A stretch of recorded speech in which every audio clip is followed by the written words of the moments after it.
My gold digger wife bled me dry for over 10 years, so I finally snapped and served her with divorce papers. She started harassing me and stalking me, and left me with no choice but to do the extreme, plus 3 updates. When I was getting married to my wife, something in my gut told me not to do it, but she pressured me until I gave in. Well, the moment the ink was dry on our marriage license, things went south. Just a few months into marriage, she went behind my back, took out most of my savings, and put down a deposit on a fancy apartment I didn't want. When I found out and was rightfully angry, she said I was just her provider and needed to accept that her word goes over mine. I remember surprising her with a Michael Kors handbag, and she complained that the color didn't match her phone case. I am a doctor and make good money, but have less than $2,000 in savings. We don't have intimacy anymore, nor do we laugh. We don't talk about anything but money. We have no kids. She said she wanted them before marriage, then changed her mind. And our home has no warmth or joy. I hate it. I hate her. I've rented an apartment across town, and there's a stack of IKEA furniture waiting for me there. The lease is up on the Mercedes she made me lease, and I'm replacing it with a used Prius. I'm telling her tomorrow I want a divorce. I know she will cry and demand we try therapy, but I don't want that. This was never right, and I'm only sorry it took me so long to realize it. Update 1. Usually when I wake up, I go for a run or a bike ride. While I'm gone, my wife gets up, gets dressed, gets a smoothie going, whatever. This morning I paced the kitchen, rehearsing what I had to tell her over and over again. When she finally came down, I felt oddly calm. I wasn't expecting to be panicked exactly, but apprehensive at least. I told her I needed to speak to her. She gave me an and didn't look up from the coffee machine. Then I just came out with it. I told her I was leaving and that I wanted a divorce, that we hadn't been happy in a long time, and I felt as though she didn't care about me or my emotional needs. Pretty much instantly, the gaslighting began. She cried that I never get her flowers anymore, that I don't do enough to support her, that I don't care if she's happy. I brought up the fact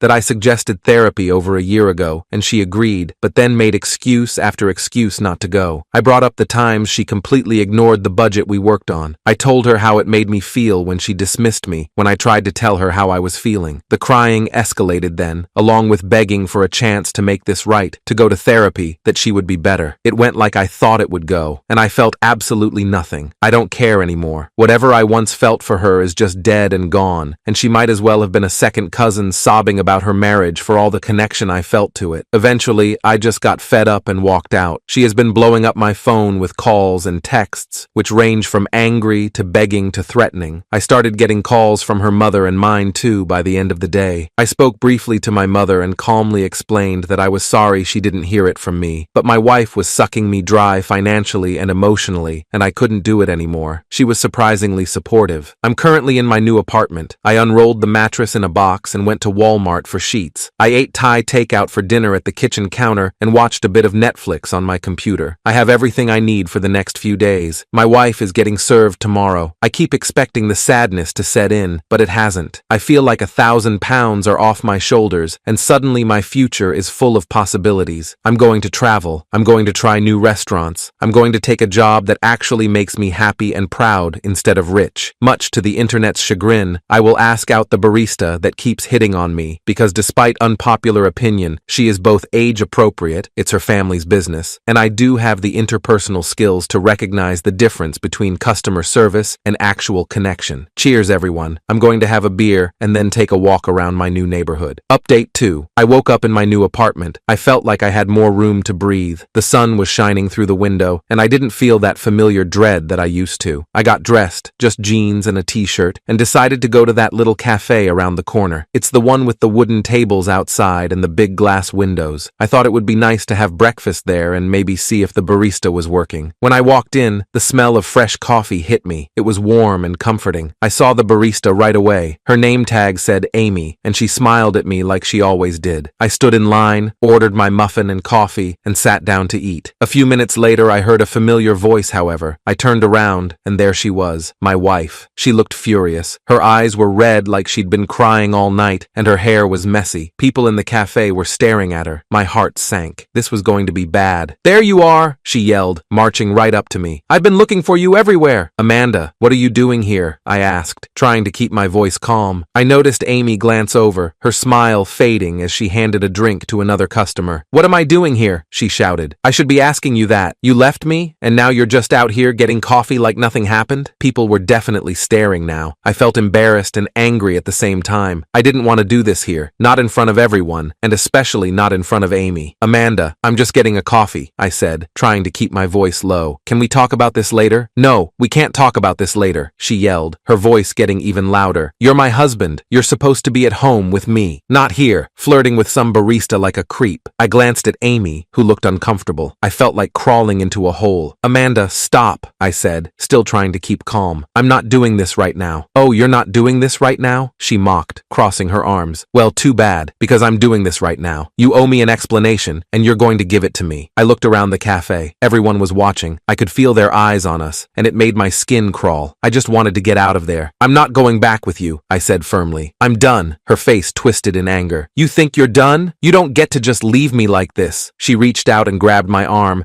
trying to pull me towards the door. You're coming home, and we're going to fix this. I pulled my arm away. No, I'm not, I said, my voice steady. It's over, Amanda. I'm not coming back. She looked like she was going to explode. You're going to regret this, she hissed. You're nothing without me, you hear me? Nothing. I didn't say anything. I just turned and walked out of the cafe, my coffee and muffin forgotten on the counter. I heard her footsteps behind me, and I knew she wasn't going to give up that easily. I made my way to my car, and she was right behind me, still yelling. Get in your car and go home, I said, turning to face her. You're making a scene. I don't care, she screamed. You're my husband. You're supposed to be with me. I'm not your anything anymore, I said, opening my car door. Just go. I got in the car and started the engine. She was still standing there, her face twisted with anger and hurt. I backed out of the parking spot and drove off, but I noticed in my rearview mirror that she was getting into her car too. I took a deep breath and tried to calm down. I couldn't go back to the apartment if she was following me. I needed to lose her. I drove through a few side streets trying to think. I could see her car behind me, not too far back. My heart was pounding, and my hands were sweaty on the steering wheel. I turned down another street, then another, trying to put some distance between us. I took a sharp left and sped up a bit, hoping she wouldn't keep up. After a few minutes, I didn't see her car anymore. I took a few more turns, just to be safe, and finally made my way back to my new place. My hands were shaking as I parked and got out. I hurried up the stairs and into my apartment, locking the door behind me. I stood there for a minute, catching my breath. I felt drained. This was only the beginning, I knew that, but I also knew I couldn't go back. Not now, not ever. I took a deep breath and tried to calm myself down. I didn't feel guilty. I didn't feel sad. I just felt relieved. I was free. Update 3. After I managed to lose her that day, I thought maybe, just maybe, she would give up and let things go. I was wrong. It didn't take long for her to figure out where I was living. I'm not sure how she did it. Maybe she followed me one day without me noticing, or maybe she asked around. Either way, she found my new address. The first sign was when I came home from work a few days later and saw a pile of mail on my doorstep. There were bills and a few random advertisements, but the odd thing was that they were all addressed to Amanda McCoy. She had forwarded her mail to my new place. At first, I thought it was a mistake, maybe some kind of mix-up at the post office. I called her to ask why her mail was showing up at my place. She laughed. "Oh, I just thought it would be easier for you to pay my bills if they were delivered straight to you," she said, her voice dripping with sarcasm. I hung up and blocked her number. I threw her mail away, but it kept coming. She was making it clear she knew where I lived. Then, one night, I came home and found her sitting on the steps outside my building. I tried to ignore her and walk past, but she stood up and blocked my way. "You think you can just leave me?" she said, her voice low and cold. "You think you can just move on like I don't exist? I'm not doing this, Amanda. Go home," I said, trying to stay calm. "This is my home," she snapped. "I'm your wife. You don't get to run away from me." I pushed past her, and she started screaming, calling me every name in the book. Neighbors peeked out their windows, and I could feel their eyes on us. She was making a scene again, just like at the cafe. I went inside and locked the door, my hands shaking. She pounded on the door for what felt like hours, shouting that I owed her, that I had ruined her life. I called the police, but by the time they arrived, she was gone. They told me to get a restraining order, but I wasn't sure if I was ready to take that step. I just hoped she would calm down. When the divorce proceedings started, things got even worse. She was vile, and I saw a side of her I didn't think was possible. We had agreed to try and handle things through mediation, but every meeting turned into a shouting match. She would show up late, looking disheveled and angry. She would interrupt me, call me names, and accuse me of being abusive, of cheating, of every horrible thing you could imagine. At one point, during a particularly nasty meeting, she leaned over the table and said,